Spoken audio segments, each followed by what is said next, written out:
Hey, what's up, guys? It's Sports Blitz here, and we're back with our 2023 NFL record predictions. Today, we've got the Arizona Cardinals, and in years past, I would usually do the record predictions by division. Like, I'd start out with like the AFC North, and then move to an NFC division, and then I'd go to back to an AFC division, and so forth. This year, I think I'm going to go ahead and just do the predictions in alphabetical order. So we've got the Cardinals today, and next video we'll have the Atlanta Falcons. So make sure to smash that like button and subscribe to be ready for that. And so let's go ahead and kick it off right here. So I'm going to be honest, and I know a lot of Cardinals fans aren't going to be real happy with me on this, but so there's a few things I want to say about the Cardinals before we get into this. I am not a big fan of this team. I think they're easily the worst team in football right now. Um I'm not a big Jonathan Gannon guy. I know he did things in Philadelphia, but he also had some amazing pieces to work with. Um, and there were also some pretty big mistakes that he made defensively as well. So I'm not a big Jonathan Gannon type of guy. Um, but I am interested to see how it works for the Cardinals. I do think they had a really good draft class.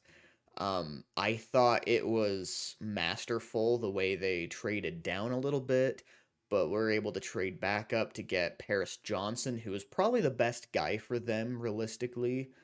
Um, either him or Will Anderson, but I mean Paris Johnson was a big pickup, and they got draft capital for the future. That's that's awesome. They had an awesome draft in my opinion, but we don't know what the DeAndre Hopkins situation is. Um, I'm not a big fan of their run game, and I think just overall the rest of their offensive line is pretty mediocre as well. Um, I'm not real big on their receivers, to be honest. I mean, Marquise Brown is solid, but he's not anything special. I kind of feel the same about Rondale Moore.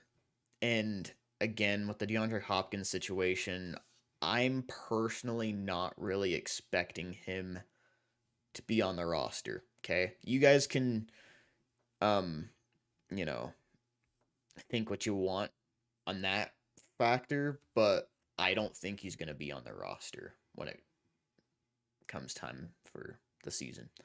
So, kicking off the season, we have the Cardinals at the Commanders. I'm going to go ahead and go Commanders right here. I think they just have a much better pass rush. Um, I think they have three very, very capable wide receivers.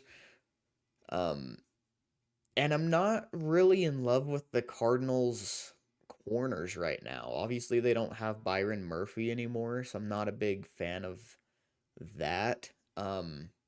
Buda Baker apparently wants out, and if he does end up getting traded, that would be a big loss in the secondary, but I'm going to assume he's going to stay. But either way, I mean, a lot of good receivers for the Commanders, better pass rush. I think the Commanders are just the better team. So, week 2 we have the Giants at the Cardinals. Um I'm just going to make it light for you Cardinals fans real quick. I think it's gonna be a while before they win. So I'm gonna go Giants, then I'm gonna go Cowboys, I'm gonna go Niners, then I'm gonna go Bengals. And now we have one that's kind of worth talking about again. Um Now I think the Cardinals have had a better offseason than the Rams. Okay, I do. Really, for me, the only thing that's really, really looking good for the Rams is Cooper Cup Aaron Donald, and Sean McVay, the coach. Um, I'm not entirely sure what the quarterback situation is going to be. I mean, Matt Stafford's getting really old. He really didn't look great last year, even before he got injured. So I'm not expecting him to really do a whole lot. So I'm going to go ahead and actually say the Cardinals pick up their first win right here, week 6. Then, I'm sorry, Cardinals fans.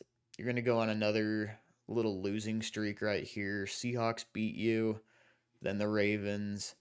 The Browns, I think, could be a tough, like a close game, but I think because of their really, really stout run game, it's just going to be too much for the Cardinals to handle. Then week 10. Now, I know a lot of fans are expecting this to be a pretty easy game for the Cardinals. I'm going to be honest here. The Falcons have had an awesome offseason. Um, they very well might be the best team in the NFC South.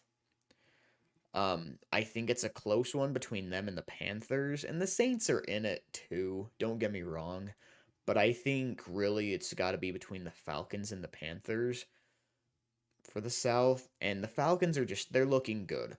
Okay, if they had a quarterback right now, they would be a top NFC team. Okay, they are a good team, well coached. I think Bijan Robinson's really gonna help their run game even more. I'm going Falcons. Um, week 11 here. I mean the Texans I think are better team. I think they've even had a better offseason than the Cardinals. I thought they had a really good draft. You know, they were able to get their franchise quarterback, the best pass rusher in the draft. You know, they're getting John Mechie back. They were also able to draft Tank Dell. So they've had a good offseason. So I'm gonna go ahead and go Texans here. Um, if their coach wasn't D'Amico Ryans, I would probably lean Cardinals here. Because I feel like in terms of like talent on the roster, the teams are pretty even there. But I think D'Amico Ryans is gonna be a good coach in the NFL. I really do. So going Texans right there. Week 12, I do think the Rams go ahead and get revenge. Um, I I don't see the Cardinals sweeping the Rams there. Then we go Steelers. Um, so then they're going to be on a really good bye week, and I think they're going to. Okay, here's the thing with the NFL season: there's always going to be upsets that happen. You know, teams win games that they shouldn't, and teams lose games that they shouldn't. This is going to be a game that the Cardinals have no business winning, but they go ahead and sneak away with. We're going to go Cardinals right there. Um, and then we're going to go Bears next week. I think the Bears have also had a really good offseason. Then we go Eagles. I don't see the Cardinals beating the Eagles at all. Um, Eagles could very well be the best team in the NFL right now. It's got to be between them, the Chiefs, the Bengals, and the Niners. Then week 18 we have the Seahawks at the Cardinals, and I'm gonna go ahead and give another one to the Cardinals right here. So overall, that is a 3-14 record, and I know that's not what Cardinals fans want to see, but I don't think it's looking good for them. It's going to be a rough off season. They are in a rebuild. Um, Now this isn't hating on the Cardinals. Again, they had a great draft. They really did. They've got pieces they can build on. They have more draft capital for the future. And if they trade guys like DeAndre Hopkins and even Buda Baker, they can get even more pieces for the future and become a really, really talented young team. Um, I just think it's going to be a tough year this year, specifically. But if the rebuild goes right, they could get back to being competitive pretty soon. So, um, let me know what you thought of this record prediction in the comments section below. Again, make sure to smash that like button and subscribe, and I'll see you next time. Later.